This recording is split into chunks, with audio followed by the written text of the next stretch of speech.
Episode 6 with Patrick Filart of 36-O.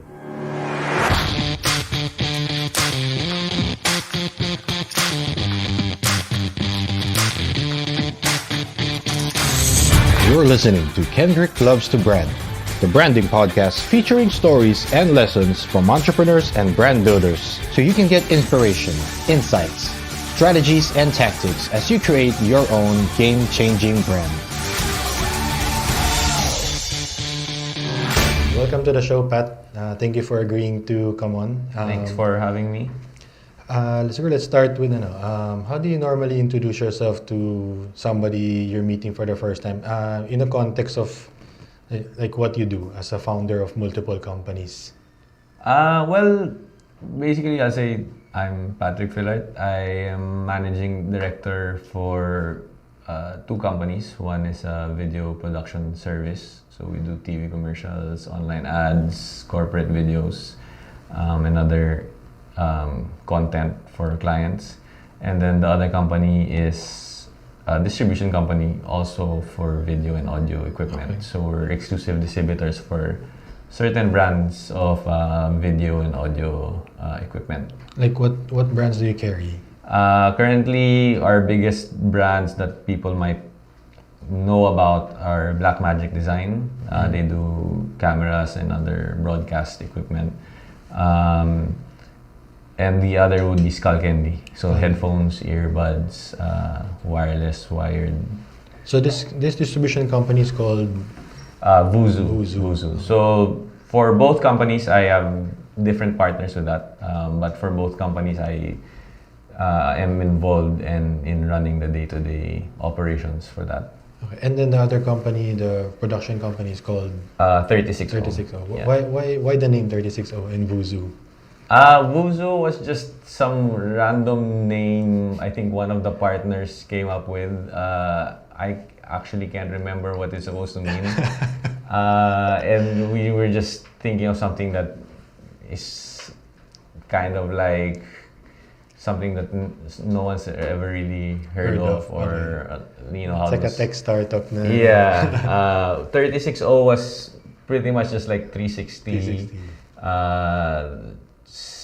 Stated differently, which meant because we actually started with covering events. One of my business partners was the distributor for GoPro in the Philippines before. Oh, okay. And so he needed content coming out from the Philippines to show the principals. So he connected us to triathlon events and stuff like that. So it seemed like the bulk of our projects in the beginning were really to show angles and shots that you don't normally see with your normal eye angle or perspective when you're watching or covering or following a triathlon event. So it's stuck in a bike, it's in the aerial view, it's the view you see in the water. So it's kind of like a 360 view. All-encompassing type of coverage. So, was that the point where you started the company, or?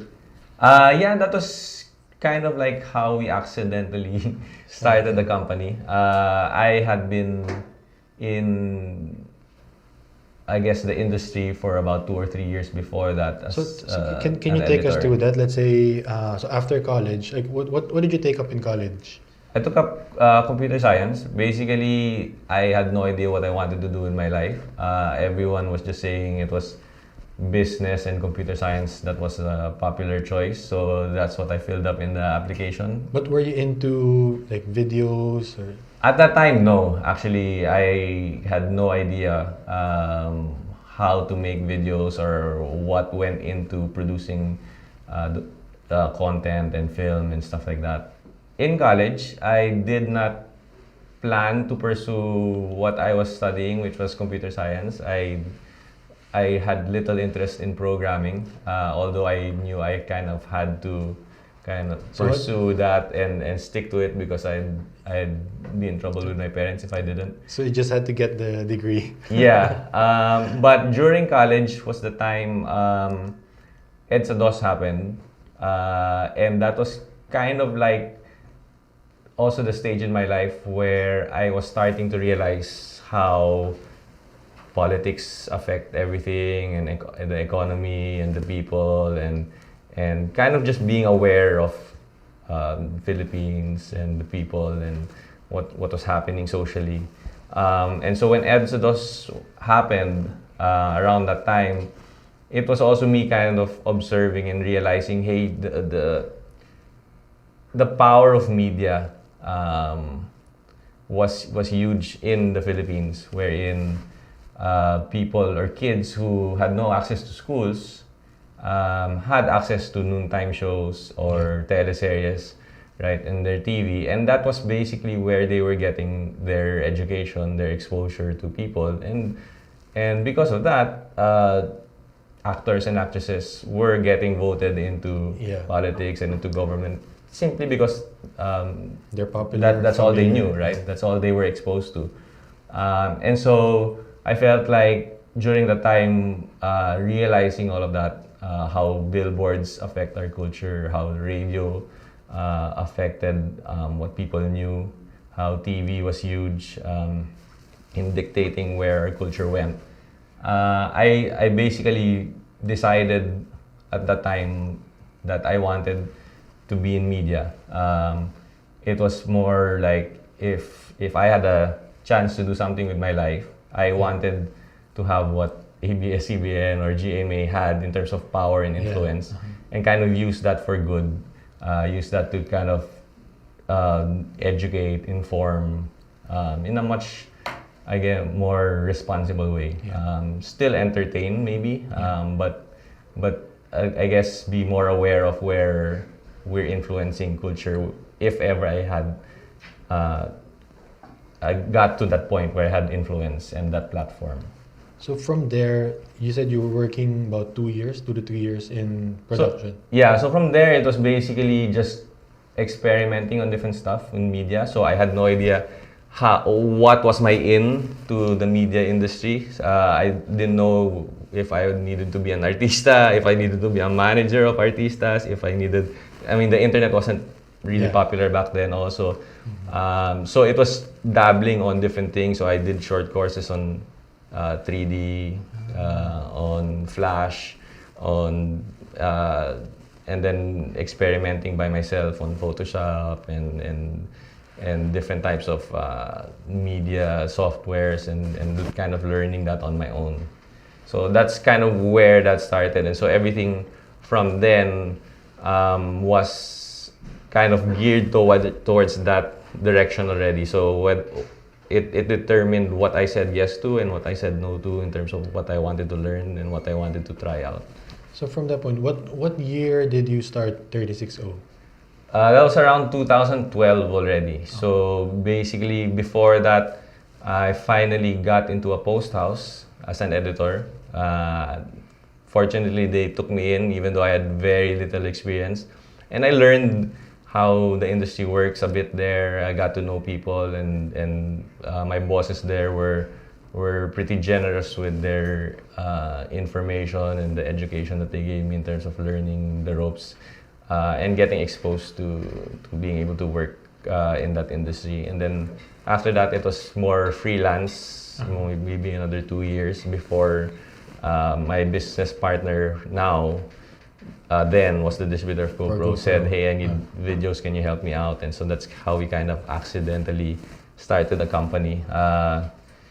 It's funny because we raised maybe like 400,000 between me and that partner and another friend, and we just bought a simple DSLR camera. We had a few GoPros, that was from him, and maybe 2 editing machines, and we set it up in my room in the house.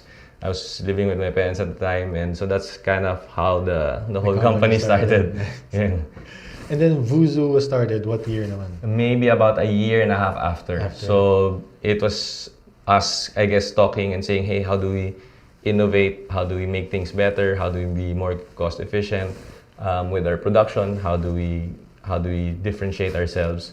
And because my business partner had experience with distribution, because he's a distributor of mga bike brands and action sports, he said, hey, why don't we look for a brand that we really like that isn't being distributed here, and see see if we can approach them. And then we started with Black Magic because I was exposed to it also in the Post House. How it was really, I guess, a brand that more technical people in the back end only knew about. But at the time when we were discussing, they started announcing rumors about coming up with a camera. So I figured, hey, if this company knew what the back end needed, for sure the design of their camera and what it can produce will have that in mind, right? They'll know what people in the Post House need.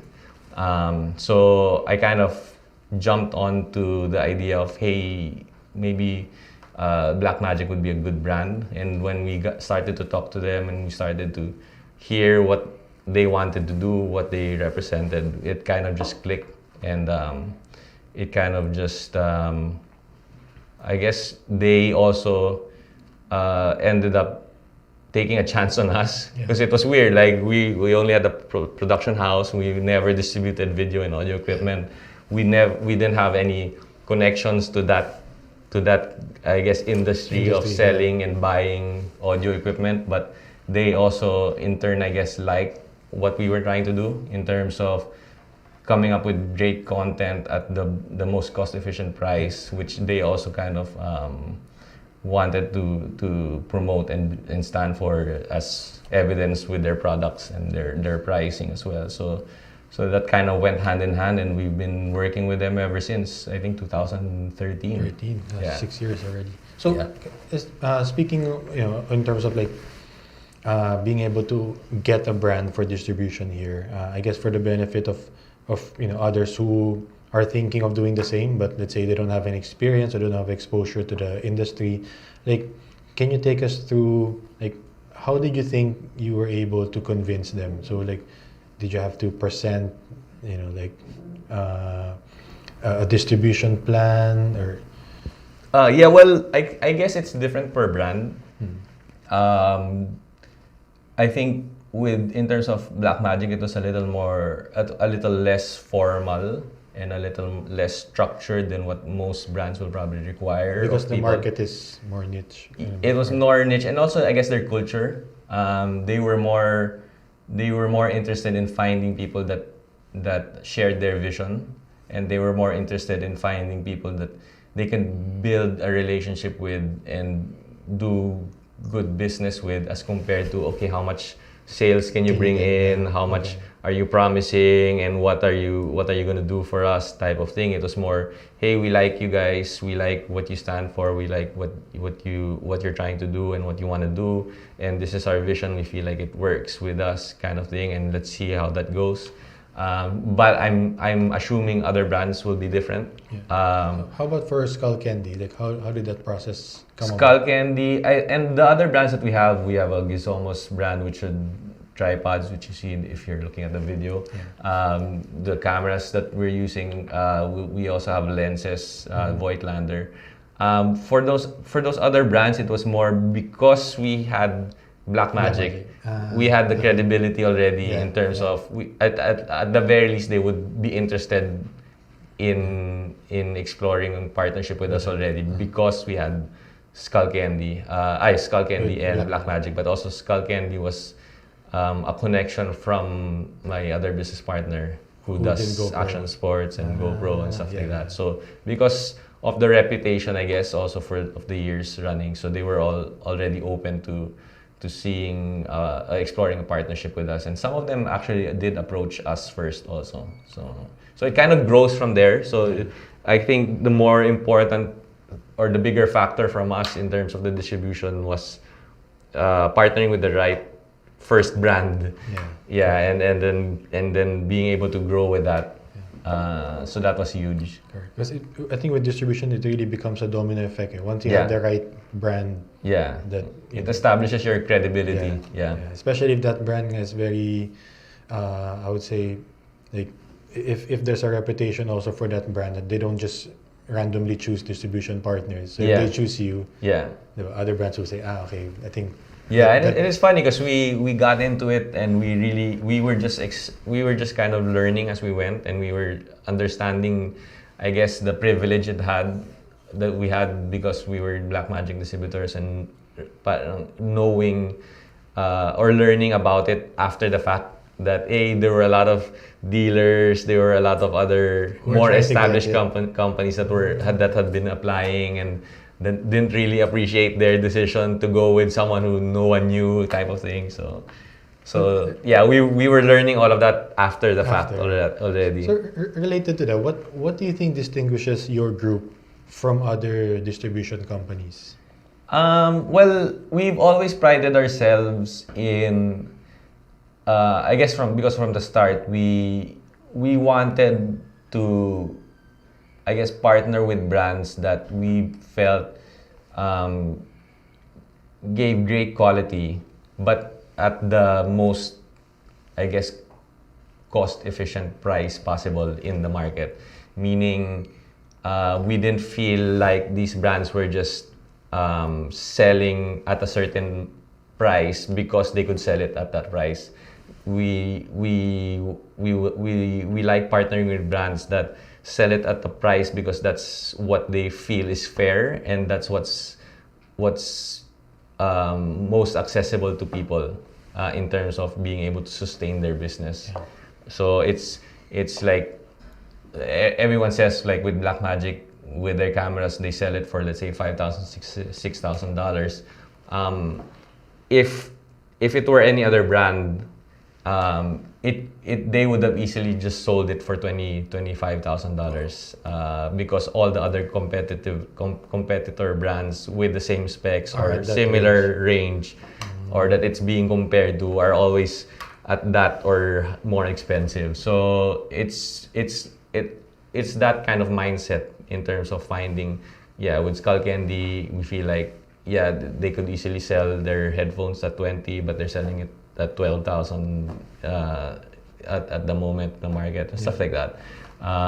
Same with our tripods. We actually used some of these tripods for like 2 years before we decided to bring them in, because we wanted to make sure that the quality and the durability actually lasts.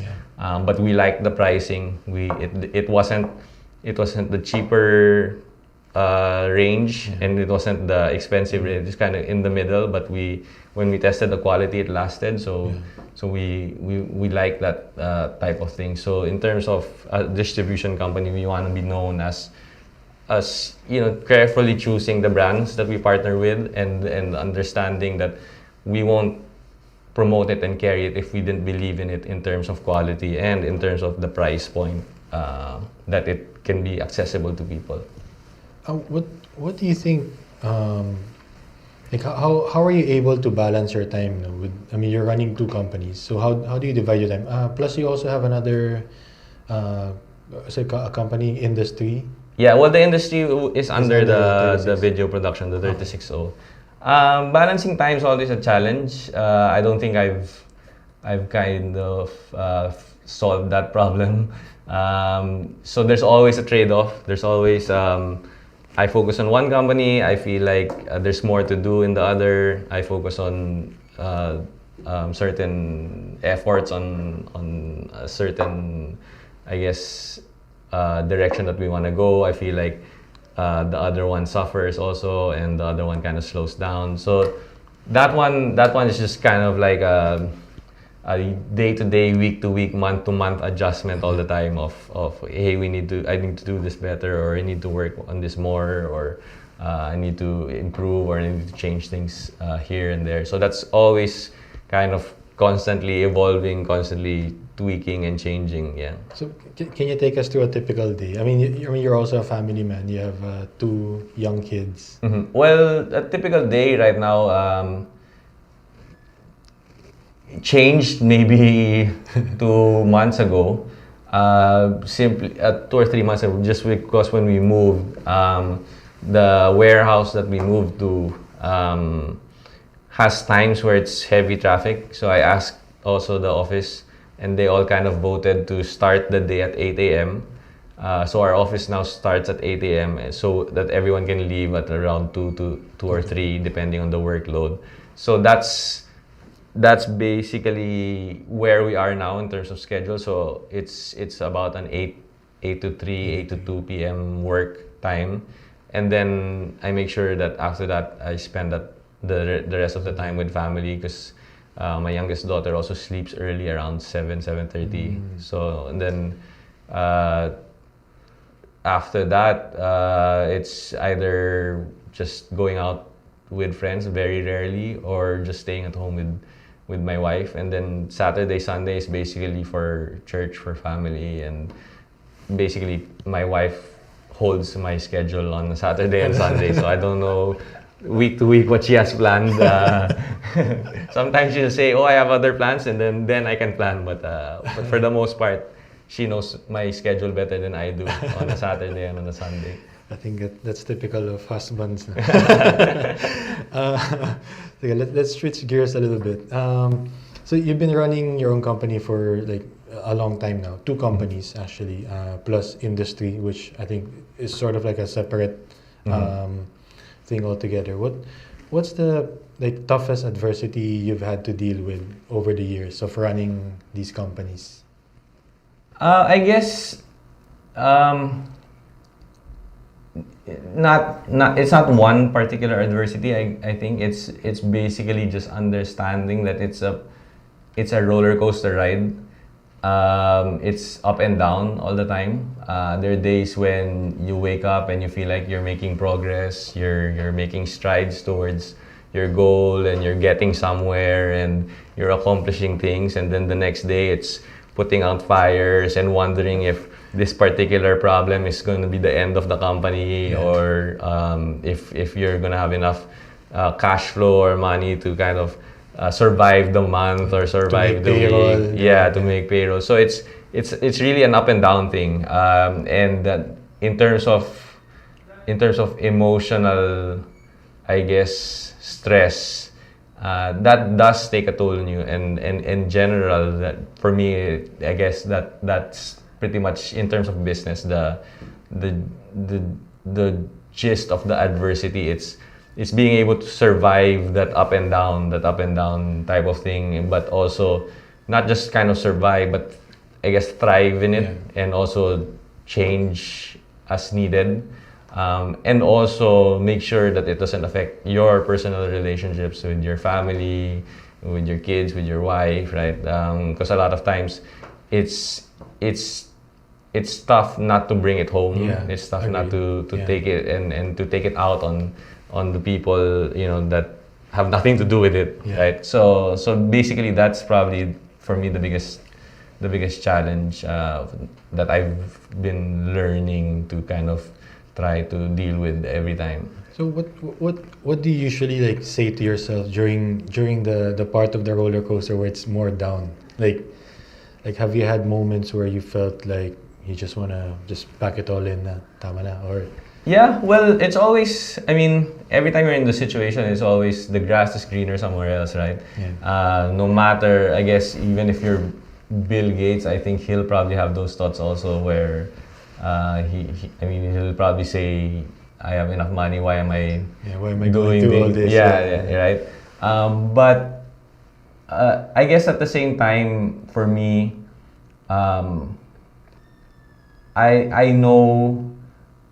I know I can walk away from all of it, because one, again, going back to the reason why I ended up in media in the first place, was I felt like it was a goal and a vision that or a desire that wasn't just my own. It was a desire that I think also God wanted birth inside of me, in terms of wanting to I guess affect culture in the Philippines through media and stuff like that.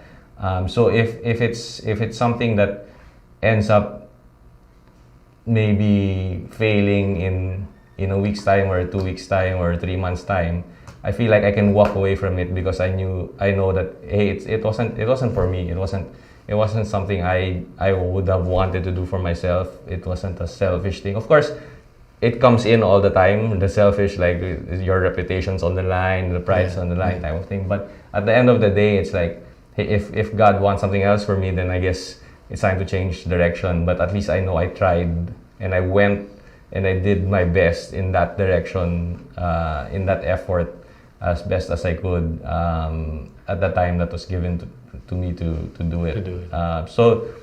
So if the motivation was different, then I don't know how I'd cope.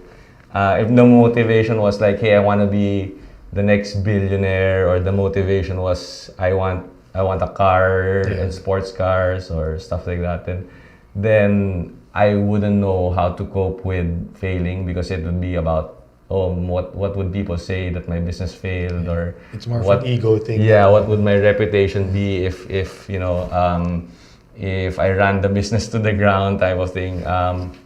But because it's not, I think for me that makes it a little bit easier for me to deal with the downs. I think my only bigger concern if it does end up failing is more, I failed the partners. What will I do financially for my family? But I know, kind of like, because of experience and the things that I've gone through anyway, I think there's always a chance to rebound, and to bounce back for that. But in terms of other types of fallout, that affects me less. So I guess that's how I can cope on the possibility of things turning out badly. And then you mentioned about the emotional stress of going through the roller coaster of being an entrepreneur. What do you do to de-stress? Well, family is a good idea. Because I like going home to them. That's a good de-stressant, if that's a word. Another is we also have a close community of friends as well. And then another would be video games. Video games is a good de-stressant for me. What video games do you play now?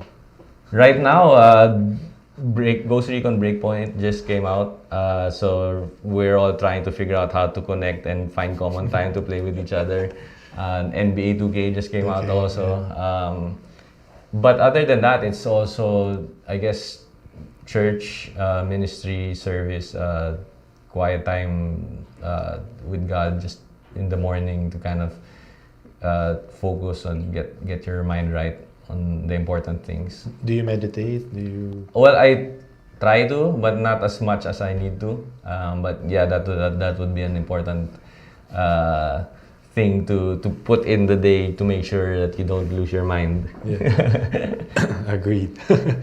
Okay, when it comes to your field, you mentioned wanting to get into media, to affect positive, change in society in the Philippines. So, is there a particular person that you look up to in the industry back when you were, starting out? Particular person, I'm not sure. I don't know. I kind of like getting good stuff from different things and kind of mixing them together, and not just following a certain model, a certain person or a certain business. So it's always for me like, hey, I like what ABS-CBN is doing in this area, but the other areas parang maybe not for me. I like what this certain Rappler is doing, type of thing. But in terms of just one specific, I can't really think of. Is there somebody in the world that given a chance to get a one-on-one mentoring session with anyone, it doesn't have to be in your field, but if it, I mean, there's a lot that I'd want to be able to sit down with, but if I only had to choose one, because I just saw the Bill Gates Netflix documentary, I'd probably choose Bill Gates, just because of what I saw there, but also it's always fascinated me how he's been trying to give away money for the last 5, 6, 7 years, and he's still the top richest man, right? But also because I've always wondered how do you even begin to spend billions of dollars, right? And the efforts and the things that he was doing and he was talking about in the documentary was like, yeah, that's definitely a good way to spend your money. spend money, Yeah, that's definitely a good way to make use of that. Do you think part of what he's doing is because before there was a lot of rumors about how ruthless he was when it comes to business. Do you think this is his way of sort of making up for it? I think for the most part, like, people are dynamic. Like, it's not like if you find me one day and you determine what type of person I am because of what you see me do or say or think in that day. Come back to me in 5 years, it can be completely different. Like, or it should be completely different. So I don't know if he was really ruthless at the time, but even if he was, like, I think people change over time as well. I think people adjust, but I guess the important thing is what he's doing now, in terms of trying to be wise with how he spends his resources and the blessings that he's gotten and accumulated all throughout his years. Agreed. Yeah. I think a lot of, what tends to get lost in his narrative, because in the early years, was he was doing it in the context of running a business. So he was ruthless against like competitors. Diba? And I think from what I've seen also is anytime you achieve a certain amount of success, there's always going to be people that will disagree with what you do, no matter how good your intentions are or how much you try to be doing the right thing. There's always going to be something that will be misconstrued, misunderstood, that will be taken differently, that will be, understood or seen differently by other people. I mean, Jesus lived the perfect life, and there were still people who thought he was doing the wrong thing, right? So, especially if you do get a measure of success in your life, there's absolutely no way, there's no one that's going to disagree with what you're doing or what you're saying, type of thing. You'll always have haters. No? Or at least people who disagree with what they think your motives are, what they think you're doing, diba? Impossible to kind of avoid that. Is that something that you've had to deal with also? Like, have you had any experience with that? I guess, because I mean we've had projects that maybe clients didn't like how it went. I'm guessing maybe at least 10% or 5% of our projects where they weren't really satisfied, type of thing, or but for the most part, I take comfort in knowing that hey, we have clients that do come back and do understand what we're trying to do, that do believe in what we're doing and are happy with the service that we're providing. And so it's always kind of what did we do wrong in that time? What did we do wrong with that situation? Where can we improve? And we kind of move forward from there, but not really dwelling on that and saying and adjusting your whole life because of that. Can we talk about naman industry? So when did industry start? We started about 2016. Okay. So the way I see it, it's basically if the distribution and the video production company were kind of foundations to what I wanted to do during the EDSA DOS type of thing, which is come up with a platform or a company that had influence in terms of media. The distribution and the video production is more foundational in terms of understanding what it takes to build something like that, what the industry is like, what people are like, what are the tools that are needed, what are the relationships that need to be built to make that happen.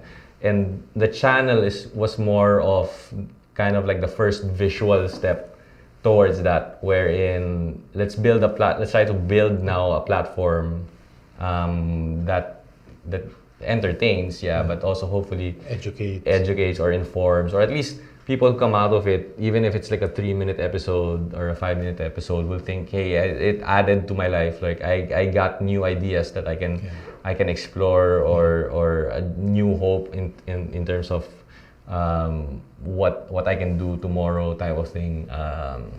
So that's kind of like our small first step out of the foundation, and seeing where that can go.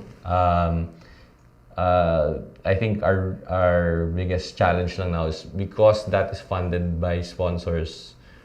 We really can't go all out and go as big as we want to go as fast as we want to go, because we're dependent on sponsorship commitment and advertisers and type of. Which show was the first one that you launched? The first one, I can't remember exactly, but maybe we did, because we did a few, like 4 or 5 simultaneous ones. Okay. With a few friends that we knew.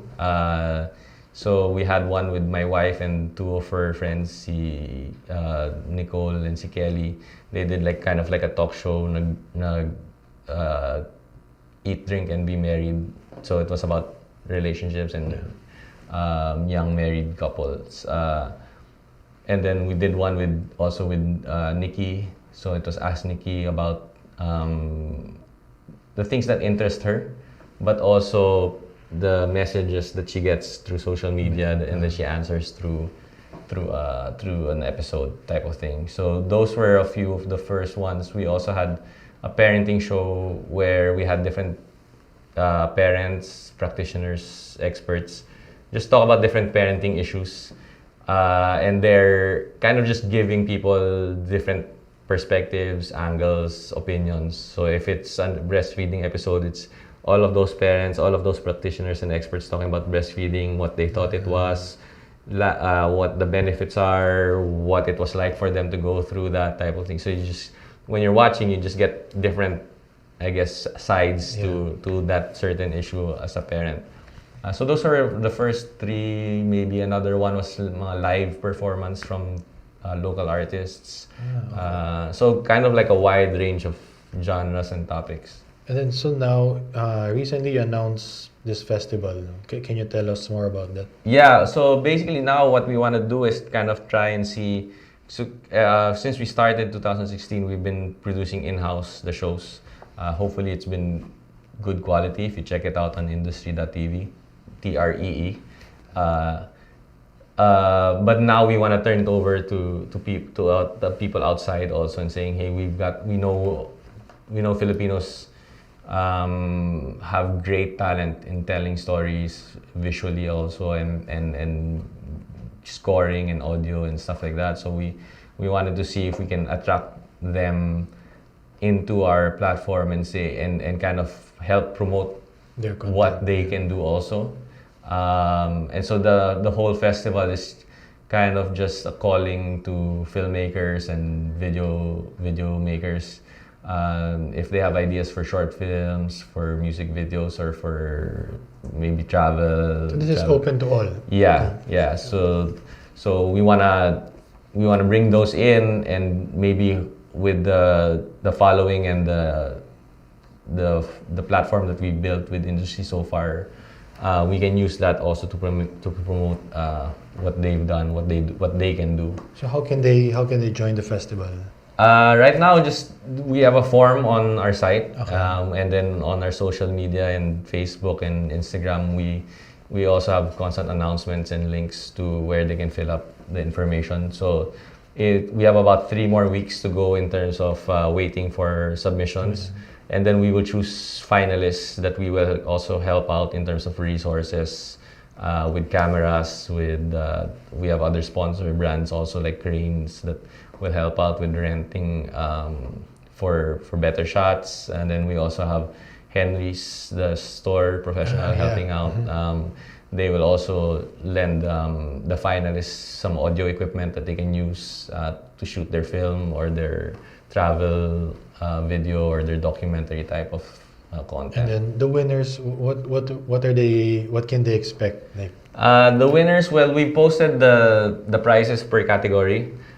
So we're estimating it at about a little over 300,000 per category Of for equipment. prize winner worth of equipment. So it's cameras, there's lenses, there's rigs, there's even skull candy headphones are included. Nice. There's also tripods and storage like SSDs or CFast cards that are included. So they'll see all of those details in the site and also in our social media. But the prices are huge, and hopefully that can help whoever wins create even more and better content in the future. Okay, that sounds very good. We'll definitely support that. We'll also Thank promote you. it. Speaking of gear, I mean, I guess when you said when you were starting out, diba, you pooled some money with your partners to buy equipment. What would you say has been the best investment so far in terms of like I mean as an entrepreneur? Siguro I mean baka it's too obvious to say cameras, diba? Pero so as an entrepreneur, siguro ano yung pinaka best investment you've made so far? Well, that was probably it. The first initial investment that we Of did, because equipment. we actually only bought one camera. We had one camera and maybe I think one lens or two lenses and then a few GoPros. But the rest of that we used on two computers for editing. So we had two CPUs and monitors, which I think we still have until now. Until We just now. upgraded Wow. the parts. It's somewhere in the office. But yeah, I think in terms of investment, that would have probably been the most in terms of ROI. Nice. How about do you use any? I mean, to be able to help you manage your workload, no? Do you use any productivity softwares? That's funny because I've always wanted to try, and I've been trying getting like mga apps and stuff that help in terms of project management or even to-do lists Yeah. and stuff like that. But I never end up sticking to any of them because I also forget to put Things. to put information in the app. So now there's no particular. So are you a pen and paper type of guy? I'm more of hopefully I remember I have a meeting tomorrow type of guy. But so far it's worked okay naman. I've only missed a few meetings. But for the most part it's the calendar works. I think the office also helps a lot because they input more than I do, so I can see what's happening also. To be safe nga, sometimes I'll forward the email to 2 or 3 people that will be in that meeting just to make sure that they the remember meeting's also. today. But yeah, I mean, those productivity apps, I haven't really found anything that works because I need to be reminded also to use the To app. actually use the app, Uh, how about do you have any book recommendations? Books, like yesterday we had a town hall. I just asked I asked the whole office to read what do you call this? How to Make Friends. It's a long title. Oh, yeah. Yeah, and How to influence Influence people. People. Something like Dale that. So Carnegie. it's an old book I think, Yeah. but it's a classic. And the other one would be stuff like 7 Habits, mga ganyan. But it's mostly because I feel like even if they read it and even if they leave the office or the company the next day, it still helps them in life in general. Whatever career they end up choosing, it will still help them. Even in their relationships with their girlfriends, their wives, their kids, it actually still helps them. So do you give out the books or do you just tell Yeah, them? I told them if they want to buy it, then they can just charge it to the company, that type of thing. But the Bible is always a good recommendation. Also, if you only had one book to read, then that would be my recommendation. But in general, maybe like in business, that those 2 would probably be good 2 books to start with. All right, that's good. What is your definition of success? I guess it would be to I don't know. I can't say a little of it is to accomplish what you set out to do. But at the same time, like like in my situation, I feel like if I end up short or not accomplishing where I get to build an empire, that is a big influence in the media landscape of the Philippines. For some reason, it doesn't happen. Like I die early, or it fails, right? I feel like just because I went all out towards that, it was worth it. Like I don't mind being in my deathbed knowing that it didn't come to pass, but I at least gave it my all to try and make it happen. So for me, that would have been success already. That would have been okay. Like what would not be okay is knowing that I didn't try, or knowing that I didn't do everything I could to make that happen. So I don't know how to define success in that sense. But that's a good definition. It's more about the journey, diba? Na knowing that you went for it. Yeah. Because I think a lot of times, like a lot of people get stuck on wanting to do something, And get frustrated when it doesn't happen. Yeah. And I think, because even if it doesn't happen, and even if you have to move on from it, or you have to change direction, or to go another way after for some reason, everything you've learned and everything you've experienced in that will still play a part in the next one. In the next chapter, or in the next part of your journey. Everything that you go through and you accumulate in terms of experience and learning shouldn't be wasted on a failed attempt on something, right? Were you always like this, like let's say back in college or after college, like this idea of going for it? Was it something that came naturally to you, or did you have to go through some form of soul searching?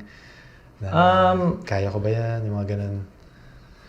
I'm not sure if if I was self-aware of that early on. It was more because I guess again in college and in high school, I wasn't really the type to think about what I wanted to do with my life. It was more like, hey, I like basketball. It would be cool if I could be the first NBA player. And if and obviously that wasn't gonna happen by the time I graduated high school, because I wasn't even the star of our team.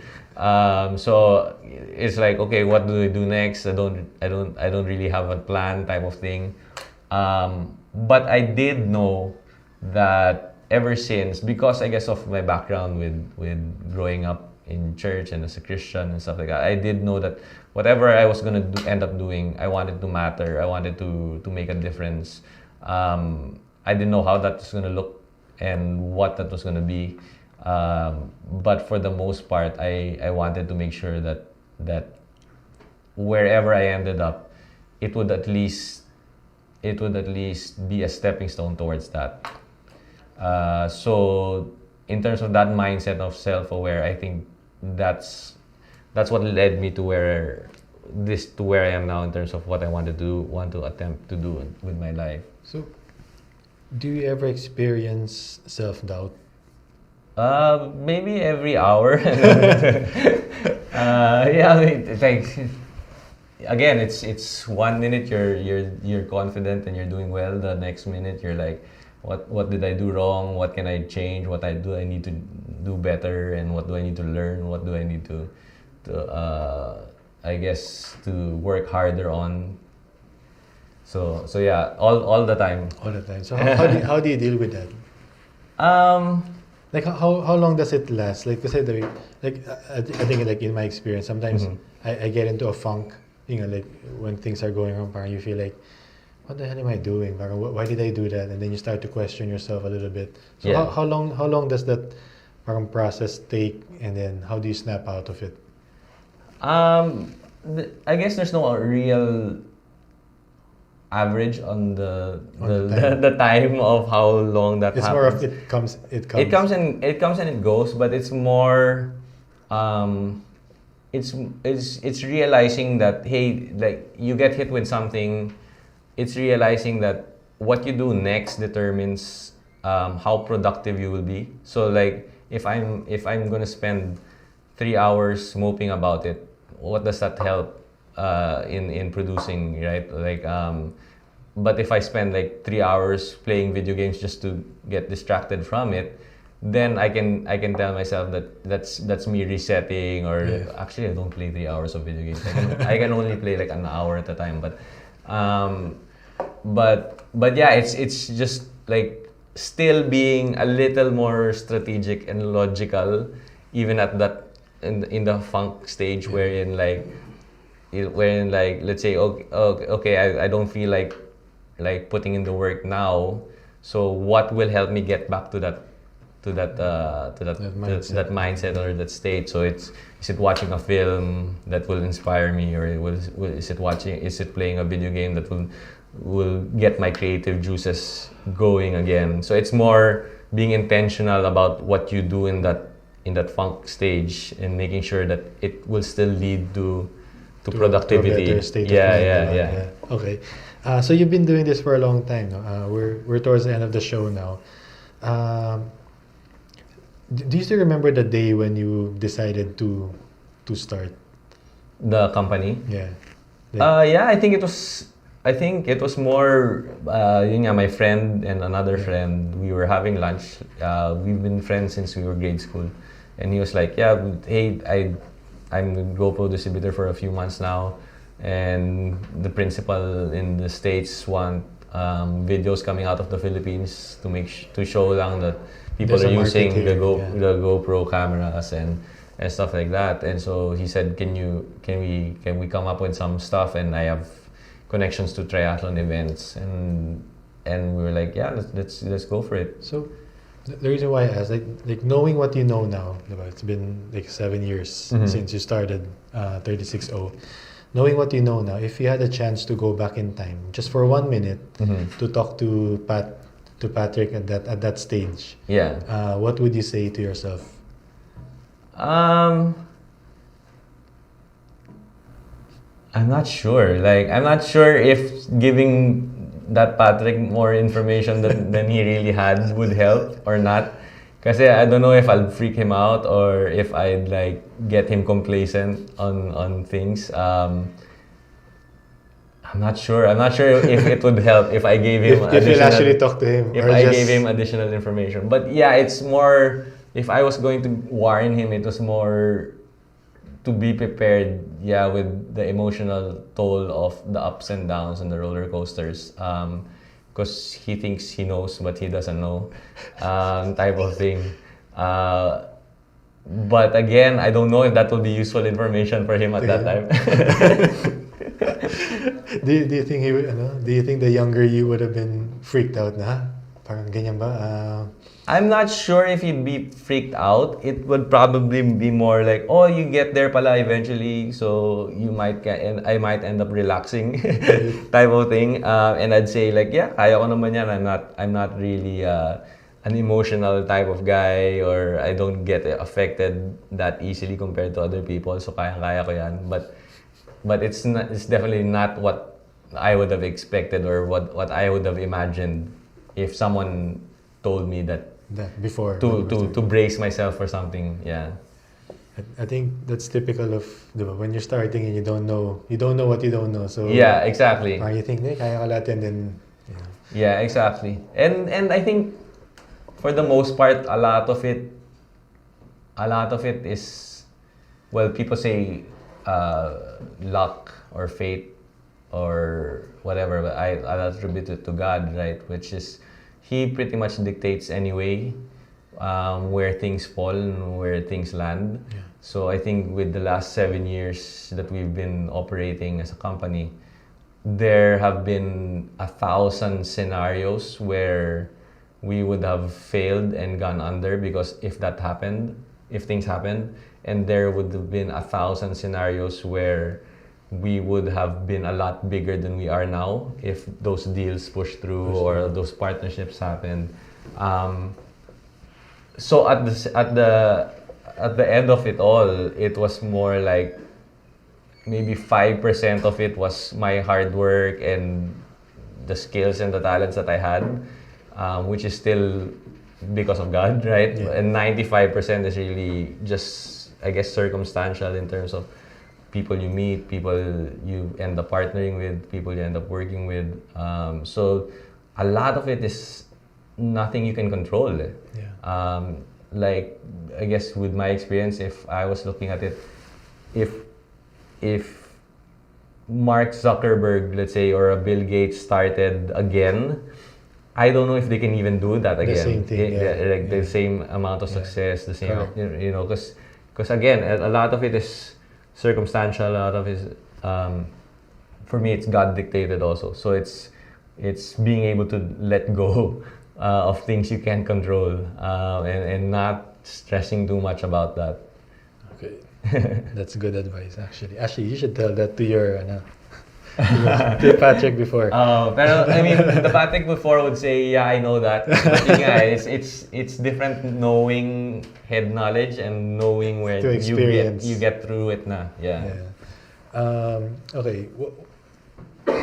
So you've been doing this for 7 years. What do you still want to accomplish for your companies for the next 10 years?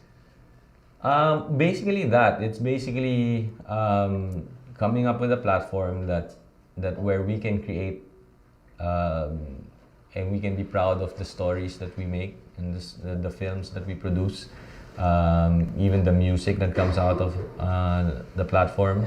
But again, the only way to be able to sustain that platform is if we grow the audience, if we grow the sponsorships. Yeah. So there's the business side of it that needs to survive.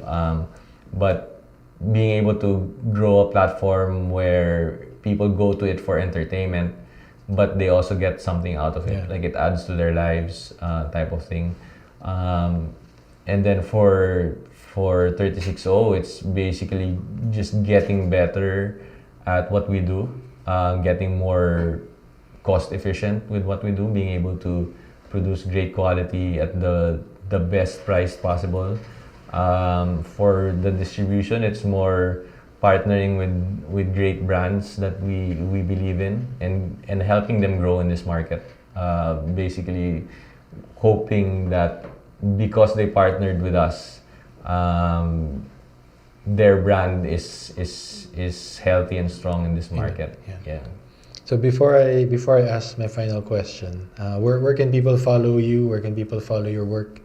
36O is spelled 36-O. Okay. So no numbers, but it's 360 in letters. Okay. 36O. So if you search that, I guess on Vimeo, on Facebook, on Instagram, you'll find that. Voozu is VOOZU. I think Voozu_PH is on Instagram. Or then the website is voozu.ph. Industry is industry TREE.tv. So 3 as in Puno. Yeah. .tv. And then me, it's just basically Patrick Filart. Yeah. Okay. So my final question, how do you want to be remembered? I guess, yeah, it's basically someone who at least tried, who attempted to do big things, but on the way to doing that, still treated people right and still tried to make the right decisions along the way, as best as he could. Nice. That's nice. Thank you so much for your time, Patrick. Thank you so much for having me. Thank you guys for listening. If you enjoyed this episode, please rate and review the show on iTunes. It will help more people discover the show.